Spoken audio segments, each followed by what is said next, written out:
शांताकारं भुजंगशयनं पद्मनाभं सुरेशं विश्वाधारं गगनसदृशं मेघवर्णं शुभांगं लक्ष्मीकान्तं कमलनयनं योगिभिर्ध्यानगम्यं वंदे विष्णु भवभयहरं सर्वलोकैकनाथं। मंगलम भगवान विष्णु मंगलम गरुड़ध्वज मंगलम पुंडरीकाक्ष मंगलाय तनोहरि। ओम नमो भगवते वासुदेवाय। आज का दिन आप सभी के लिए मंगलमय हो। आज मैं कार्तिक मास की कथा का 29वां अध्याय सुनाने वाला हूं।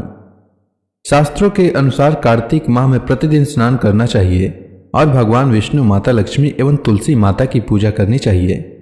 साथ ही कार्तिक मास में भगवान विष्णु की कल्याणकारी कथा का पाठ अथवा श्रवण करना चाहिए। इससे जन्म जन्मांतर के पाप कर्मों का नाश होता है और घर में सुख समृद्धि का वास होता है। तो आइए श्रवण करते हैं कार्तिक मास की कथा का 29वां अध्याय। श्री पराशर जी आगे बोले, नगर के स्त्रियों के इस प्रकार वार्तालाप करते समय भगवान कृष्णचंद्र अपनी कमर कसकर उन समस्त दर्शकों के बीच में पृथ्वी को कंपायमान करते हुए रंग भूमि में कूद पड़े। श्री बलभद्र जी भी अपने भुजदंडों को ठोकते हुए अति मनोहर भाव से उछलने लगे। तदंतर अमित विक्रम कृष्णचंद्र चाणूर के साथ और द्वंद्व युद्ध कुशल राक्षस मुष्टिक बलभद्र के साथ युद्ध करने लगे।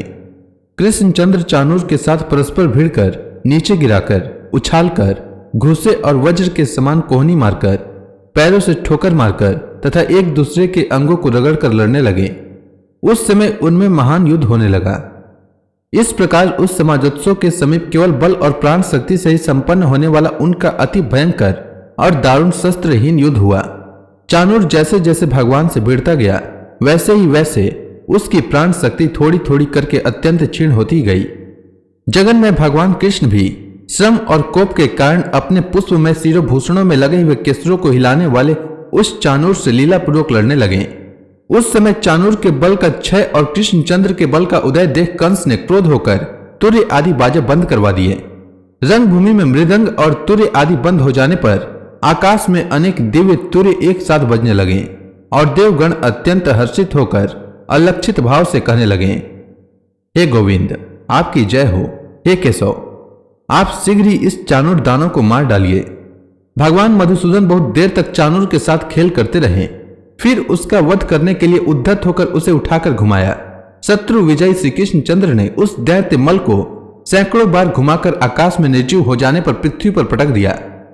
भगवान के द्वारा पृथ्वी पर गिराए जाते हुए चाणूर के शरीर के सैकड़ों टुकड़े हो गए और उस समय उसने रक्त स्त्राव से पृथ्वी को अत्यंत कीचड़मय कर दिया। इधर जिस प्रकार भगवान कृष्ण चाणूर से लड़ रहे थे, उसी प्रकार महाबली बलभद्र जी भी उस समय दैत्य मल मुष्टिक से भिड़े हुए थे।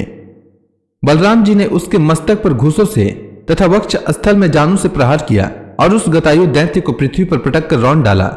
तदंतर श्री कृष्णचंद्र ने महाबली मलराज तोसल को बाएं हाथ से घुसा मारकर पृथ्वी पर गिरा दिया।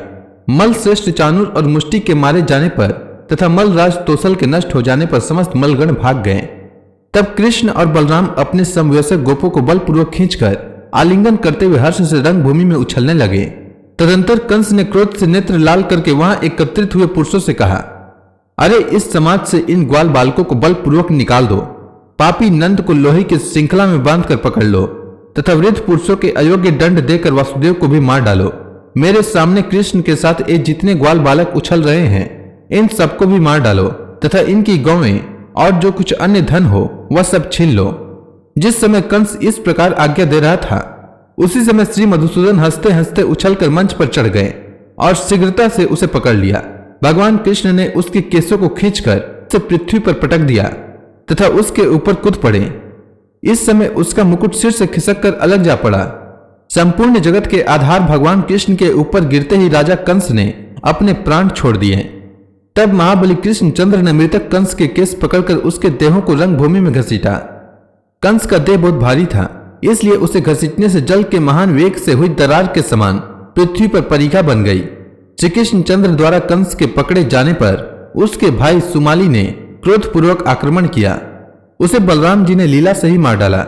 इस प्रकार मथुरापति कंस को कृष्णचंद्र द्वारा अवज्ञा पूर्वक मरा हुआ देखकर रंगभूमि में उपस्थित संपूर्ण जनता हाहाकार करने लगी। उसी समय महाबाहु कृष्णचंद्र बलदेव जी सहित वासुदेव और देवकी के चरण पकड़ लिए। तब वासुदेव और देवकी को पूर्व जन्म में कहे हुए भगवत वाक्यों का स्मरण हो आया और उन्होंने श्री जनार्दन को पृथ्वी पर से उठा लिया तथा उनके सामने प्रणत भाव से खड़े हो गए। श्री वासुदेव जी बोले, हे प्रभु, अब आप हम पर प्रसन्न होइए। हे केशव, आपने देवगणों को जो वर दिया था वह हम दोनों पर अनुग्रह करके पूर्ण कर दीजिए। भगवान, आपने जो मेरी आराधना से दुष्ट जनों के नाश के लिए मेरे घर में जन्म लिया है, उससे हमारे कुल को पवित्र कर दिया है। आप सर्वभूतमय हैं और समस्त भूतों के भीतर स्थित हैं। हे समस्त आत्मन, भूत और भविष्यत आप ही से प्रवृत्त होते हैं। हे अचिंत्य, हे सर्वदेवमय, हे केशव, समस्त यज्ञों से आप ही का यजन किया जाता है तथा हे परमेश्वर, आप ही यज्ञ करने वालों के यष्टा और यज्ञ स्वरूप हैं। हे जनार्दन, आप तो संपूर्ण जगत के उत्पत्ति स्थान हैं। आपके प्रति पुत्र वात्सल्य के कारण जो मेरा और देवकी का चित्त भ्रांति युक्त हो रहा है, यह बड़ी ही हंसी की बात है। आप आदि और अंत से रहित हैं तथा समस्त प्राणियों के उत्पत्ति करता है। ऐसा कौन मनुष्य है जिसकी जीवा आपको पुत्र कहकर संबोधन करेगी? हे जगन्नाथ, जिन आपसे यह संपूर्ण जगत उत्पन्न हुआ है, वही आप बिना माया शक्ति के और किस प्रकार हमसे उत्पन्न हो सकते हैं? जिसमें संपूर्ण स्थावर जगम जगत स्थित है, वह प्रभु कुक्षी और गोद में शयन करने वाला मनुष्य कैसे हो सकता है? हे परमेश्वर, वही आप हम पर प्रसन्न होइए और अपने अंशावतार से विश्व की रक्षा कीजिए। आप मेरे पुत्र नहीं हैं। हे ईश, ब्रह्मा से लेकर वृक्षादि पर्यंत यह संपूर्ण जगत आप ही से उत्पन्न हुआ है। फिर हे पुरुषोत्तम, आप हमें क्यों मोहित कर रहे हैं? हे निर्भय, आप मेरे पुत्र हैं। इस माया से मोहित होकर मैंने कंस से अत्यंत भय माना था और उस शत्रु के भय से ही मैं आपको गोकुल ले गया था। हे ईश, आप वहीं रहकर इतने बड़े हुए हैं, इसलिए अब आप में मेरी ममता नहीं रही है। अब तक मैंने आपके ऐसे अनेक कर्म देखे हैं जो रुद्र मरुदगण, अश्विनी कुमार और इंद्र के लिए भी साध्य नहीं है। अब मेरा मुंह दूर हो गया है। हे ईश, मैंने निश्चय पूर्वक जान लिया है कि आप साक्षात श्री विष्णु भगवान ही जगत के उपकार के लिए ही प्रकट हुए हैं। तो इसी के साथ यह अध्याय समाप्त हुआ। अब आगे की कथा मैं कल लेकर आऊंगा। तब तक के लिए भगवान हरि का नाम लेते रहें। तो प्रेम से बोलिए श्री विष्णु भगवान की जय, श्री कृष्ण भगवान की जय, लक्ष्मी माता की जय, तुलसी माता की जय, समस्त देवी देवताओं की जय।